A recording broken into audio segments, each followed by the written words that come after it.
Personal na nakiramay si Special Assistant to the President, Secretary Bongo, sa mga kaanak ng pamilyang nasawiho sa naganap na sunog dyan po sa lungsod ng Davao.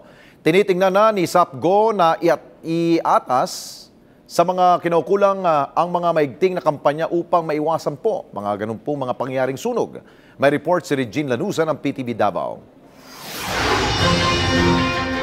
Binisita ni Special Assistant to the President Christopher Bongo ang burol ng magpamilya na namatay sa sunog ng kanilang bahay sa NHA Buhangin, Davao City, Lunes ng madaling araw. Nakilala ang mga biktima na sina Christopher Pascual, 40 taong gulang, empleyado ng Philippine Amusement and Gaming Corporation. Asawa nitong si Rose na 40 taong gulang at 12 taong gulang na anak na si Camille. Ang panganay na anak na si Pamela na 16 na taong gulang ang tanging nakaligtas sa insidente. Subalit nagtamo ito ng second-degree burn sa katawan at kasalukuyan pang nagpapagaling sa ospital. Ayon sa report, leak umano sa LPG ang dahilan ng pagkasunog. Personal namang nagpaabot ng kanyang pagkikiramay si Secretary Bong sa mga kaanak ng mga biktima at nangako itong magbibigay ng tulong pinansyal mula sa Office of the President. Ang naiwang anak, yung nagluto, nasa ospital po at tutulungan po namin ng gobyerno hanggang gumaling po siya, hanggang makalabas po siya sa ospital at pinapaasikaso ko na po sa mga staff namin. Laking pasasalamat naman ang pamilya Pascual sa tulong na binigay ni Secretary Go. Pasalamatan din naman ako na sa pamilya ni Christopher, sa amon, sa iyang mama.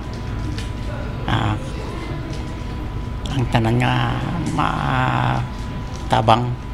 Balak ngayon na kausapin ni Secretary Go ang Bureau of Fire Protection para palakasin pa ang kanilang information campaign para maiwasan ang sunog. Kaya po kakausapin ko ang ating hepe ng si Fire Director Leonard Banyago na sana paigtingin pa ang kanilang information campaign para dito sa safety measures or house, anong tawag nating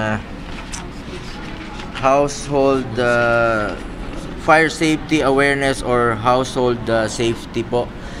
Handa namang mag-ikot ang mga bumbero sa barangay para magbigay ng babala kung paano maiwasan ang sunog.